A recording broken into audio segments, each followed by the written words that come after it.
உணவே மருந்துன்ற வாக்கியம் வந்துச்சு இல்லையா, அப்போ அந்த அளவுக்கு மருத்துவ வசதிகள் இல்ல. அப்போ உணவை மருந்தா பயன்படுத்தணும். இப்ப பழைய சோறு கண்டிப்பா நீங்க சொன்ன மாதிரி ஹெவியா இருக்கும். சாதத்தை ஊற வச்சு தண்ணி குடிச்சினா ரெஃப்ரெஷிங்கா இருக்கும். அந்த மாதிரி சின்ன சின்ன விஷயம்லாம் நம்மளால என்ன முடியுமோ அது வாழ்வியல்ல சேர்த்துக்கலாம். நோய் வருவதற்கான சாத்தியங்கள் இருக்குல்ல, அதை என்னுடைய உணவில் இருக்கக்கூடிய மருந்து வழியா நான் கட்டுப்படுத்துறேன். நல்லது தானே? இல்ல அது மருந்தே நம்ம சொல்ல முடியுமா? அதுதான் என்னோட கேள்வி. உங்க வயசு தம்பி 36. நீங்க அவரை விட 7 வயசு சின்ன பையன். நீங்க எந்திரிச்சிருந்துங்க. டிஃபரன்ஸ் தெரியுதா?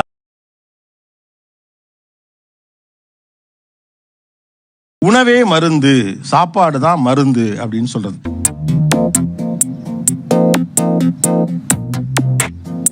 பட் காலம் மாற மாற மாற உணவு எப்படி மருந்தாக முடியும்? உணவு என்பது கொண்டாட்டம், பிடிச்சதை சாப்பிடணும், சந்தோஷமா இருக்கணும். எப்படிடா அவங்க ரெண்டா பிரிக்கிறாங்க. உணவு வேறு, மருந்து வேறு.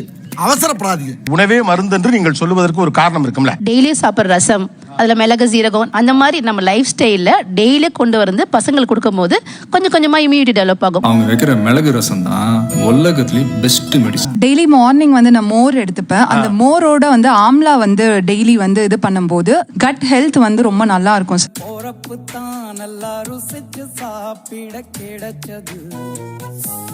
பழைய சாதம் வாரத்துல 3 நாள் கண்டிப்பா எடுத்துப்பேன். பழைய சோறு பச்சை மிளகா, பக்கத்து வீட்டு குழம்பு வாசம். நம்மளோட வாழ்வியலையும் சாமியையும் பிரிக்கவே முடியாது.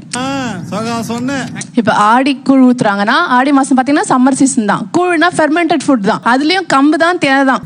தெரிஞ்சிடுச்சா? நம்மளோட சாப்பாடு எல்லாமே ஃபெர்மெண்டட் தான். ஊறுகாய், தோசைக்கு மாவு அரைச்சாலும் சரி, பணியாரத்துக்கு மாவு அரைச்சாலும் சரி, நம்ம அன்னைக்கே சாப்பிட மாட்டோம். நைட்டே வச்சிருவோம். குட் பாக்டீரியா, ஃபுல்லா ஆன்டி மைக்ரோபியல் ஆக்டிவிட்டி எல்லாம் சேர்த்துரும். இயற்கையாவே நம்மளுக்கு அது இருக்குது. நிஜமாவா?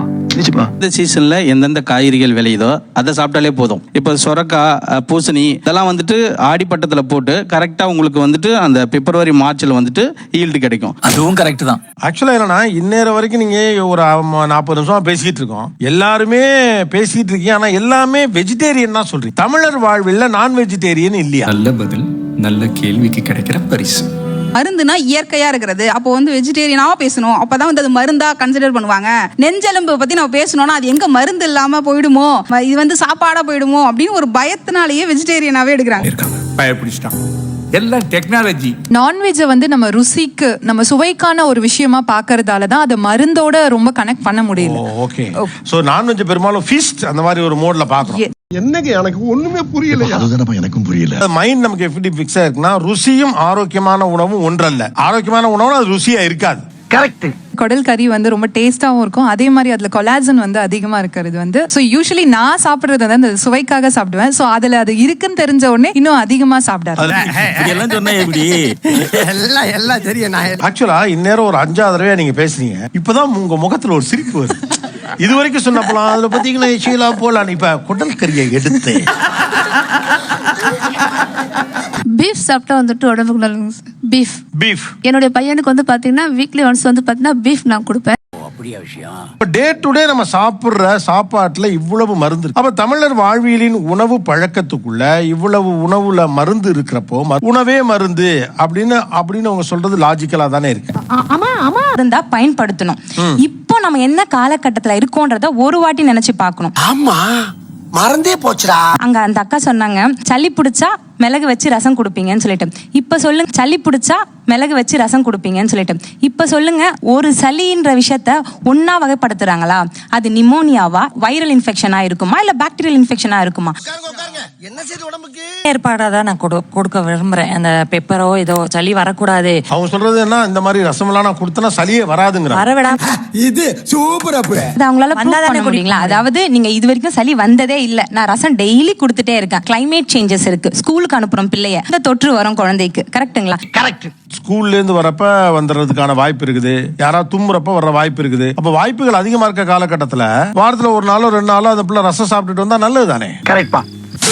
அதனாலதான் அவர் சொல்றாரு, நீங்க உணவே மருந்துன்னு சொல்ல முடியாது. உணவு ஒரு சப்போர்ட்டிங் சிஸ்டம். நீங்க சுகர் பேஷண்டா இருக்கீங்க அப்படின்னு சொன்னா இந்த உணவை தவிருங்க, இந்த உணவை சாப்பிடுங்க, அதோட இந்த மருந்தையும் சாப்பிடுங்கிறாங்களா? அப்போ இது அசைக்க முடியாத உண்மை. இதை நான் சொல்லல, பேப்பர் சொல்றது உங்களோட வாதம் எப்படி இருக்குன்னா, நீ வந்த பிறகு போய் நீ ஹாஸ்பிட்டல் தேடுற, ஆனா நீ அந்த ஹை ஃபைபர் புரோட்டீன் ஃபுட் நீ முன்னாடியே இருந்தே சாப்பிட்டுட்டே வந்தனா அந்த டயபெட்டிஸ்ன்ற ஒரு இதுவே நம்ம கட்டுப்படுத்த முடியுமே, வராமலே ஆக்கிடுமேன்றது தான் எங்களோட பாயிண்டா இருக்கு. உண்மையா சொல்லித்தானே அவனோட தம்பி. உங்களுக்கு இந்த ப்ராப்ளம் இருக்குங்கிறது நீங்க எப்படி தெரிஞ்சுப்பீங்க? என் பசங்க வந்து ஸ்கூல் போனாங்கன்னா மோஸ்ட்லி வீட்லயே இருந்தாங்க. கோவிட் டைம் வீட்ல இருக்கும்போது எந்த கோல்டோ சளியோ எதுவுமே வரல. ஆனா வெளியே போகும்போது அவங்களுக்கு வரதா செய்யுது. எவ்ரி டைம் வரும்போதெல்லாம் நான் ஹாஸ்பிட்டல் போயிட்டே இருக்கணுமா? ஆக்சுவலா இவங்க சொல்ல வர்றது என்னன்னா, ப்ராபபிலிட்டிஸ் இருக்குல்ல, நோய் வருவதற்கான சாத்தியங்கள் இருக்குல்ல, அதை என்னுடைய உணவில் இருக்கக்கூடிய மருந்து வழியா நான் கட்டுப்படுத்துறேன். நல்லது தானே? இல்ல அது மருந்தே நம்ம சொல்ல முடியுமா? அதுதான் என்னோட கேள்வி. சாப்பிடும்போது அது மருந்தா செயல்படும். மஞ்சள்ல இருக்க ஏதோ ஒரு காம்பனன்ட் தான் மருந்து. அதை எடுத்து அறிவியல் ரீதியா ப்ராசஸ் பண்ணி அதை மருந்து ஆக்கணும். அப்படி ஆக்கினாதான் அது மருந்து. எல்லாத்தையும் எப்படி மருந்து அப்படின்னு கேக்குறாரு. மஞ்சளுக்குள்ளதானே சார் குறுக்குமீன் இருக்கு. ஓ, நீ அப்படி வரியா?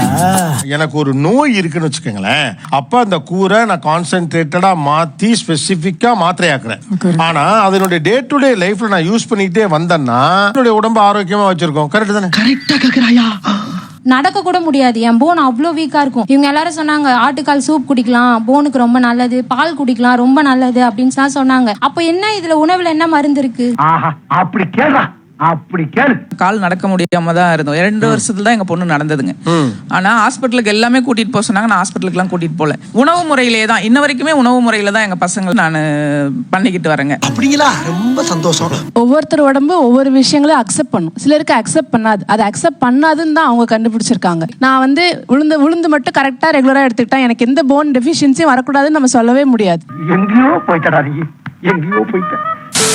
அயன் டேப்லெட் எடுத்துக்கணும், கால்சியம் டேப்லெட் எடுக்கணும் டாக்டர் 3 மந்த்ஸ்க்கு எழுதி கொடுக்குறாங்க. இன்னொன்னு சொல்றாங்க, ஒரு கைப்பிடி முருங்கைக்கீரை போட்டு டெய்லி ஒரு ரசம் சாப்பிடுமா, ஒரு சூப் சாப்பிடுமான்னு சொல்றாங்க. ஆனா எல்லாரும் அதை தினசரி செய்ய முடியுதான்ற கேள்வி இருக்கதான் சார் செய்யுது.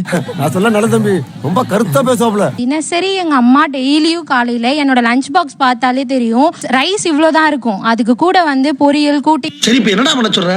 சின்ன குழந்தையில இருந்து வளரும் போதே கூட சரி, ஹாஸ்பிட்டல் போறதை குறைக்கணும், டாக்டர் கிட்ட போறதை குறைக்கணும், சாப்பாடு சாப்பிட்டாலே சரியாயிடும். 5th ஸ்டாண்டர்ட் படிக்கிறதுல இருந்தே எனக்கு ஐசைட் இஷ்யூஸ் கொஞ்சம் இருந்துச்சு. நீ கேரட் நிறைய சாப்பிடு, மீன் நிறைய சாப்பிடு, அகத்திக்கீரை சாப்பிட்டா பகல்ல கூட நட்சத்திரம் தெரியும்னு சொல்லுவாங்க. அதுக்கு நீ என்ன சொன்ன? ஆனா நான் 9th ஸ்டாண்டர்ட் படிக்கும் போது எனக்கு பெருசா ஒரு ஃபீவர் வந்து ஐசைட் ப்ராப்ளம் இருக்குன்னு தெரிஞ்சு நான் கண்ணாடி போட்டேன். உணவு மூலமா நிறைய விஷயங்களை சரி பண்ணலாம். ஆனா அது நிறைய இடங்கள்ல இல்ல ஒரு சில இடங்கள்ல ஒர்க் ஆகுறது இல்ல. புடிச்ச மாப்பிள்ள பாயிண்ட்.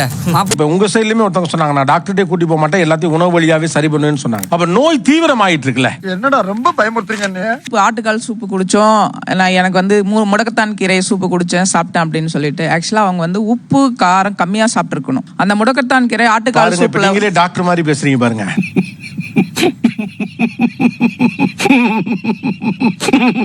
யாருமே மைண்ட் ரிலாக்ஸேஷனுக்கு இருக்க மாட்டாங்க. இப்ப இருக்கிற ஸ்ட்ரெஸ்ஸுக்கு நம்ம சாப்பிட்ற உணவு தான் நமக்கு ஒரு மருந்தாவே வருது. அதையே இப்ப பிரியாணி சாப்பிட்டா எனக்கு சந்தோஷமா இருக்கு, அதனால நான் அதை சாப்பிட்றேன். ஒரு நாள் 2 நாள் ஜுரம் வரும் சார், போயிடும். ஆனா அதுக்காக எல்லா நாளுமே நான் இதையே சாப்பிட்டு என் உடம்ப நான் வந்து என் மைண்டை நான் கண்ட்ரோல் வச்சுப்பேன் இல்லையே.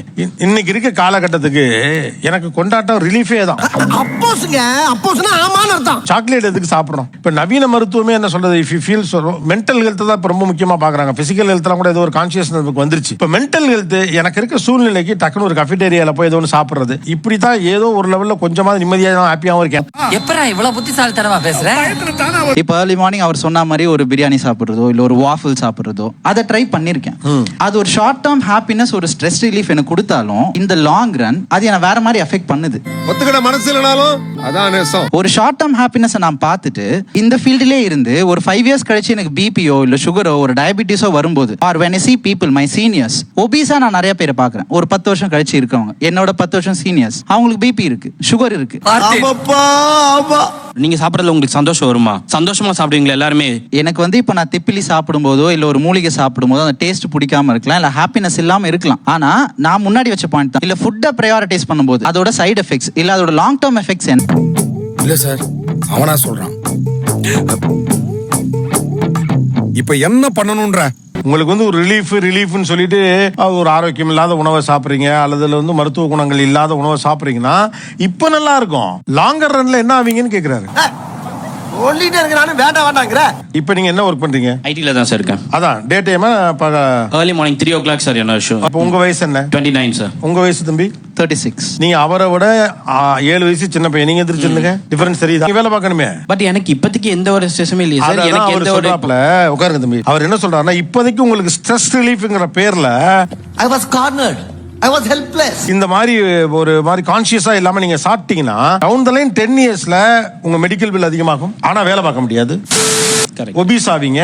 அதே நேரம் பேரலா கல்யாணம் ஆகி குழந்தை குட்டி 2-3 பேருக்கு அந்த கமிட்மெண்ட்ஸ் கூட இருக்கும். இதெல்லாம் யோசிக்கிறப்ப இது ஒரு சின்ன காம்ப்ரமைஸ் தானேன்னு சொல்றாரு. அவர் கேள்விக்கு பதில் சொல்லுங்க மாமா. கரெக்ட் சார், அதையும் எடுத்துக்கிறேன். ஆனா அதுதான் லைஃப்னு கிடையாதுல்ல. இப்ப நீங்க யோசிச்சு பாருங்களேன், ஸ்ட்ரெஸ்ங்கிறீங்கல்ல, ஒண்ணும் கிடையாது. ஒரு டயபெட்டிஸ் வந்துருச்சுன்னா, ஒரு பிபி வந்துருச்சுன்னா வர்ற ஸ்ட்ரெஸ் இருக்கு பாருங்க, பயங்கரமான ஸ்ட்ரெஸ். அதேதான் அக்செப்ட் பண்ணிக்கிறேன் சார். நிகழ்ச்சியில் கலந்து கொண்ட அனைவருக்கும் கோபிநாத்தின் நெஞ்சார்ந்த நன்றிகள். நன்றி, வணக்கம்.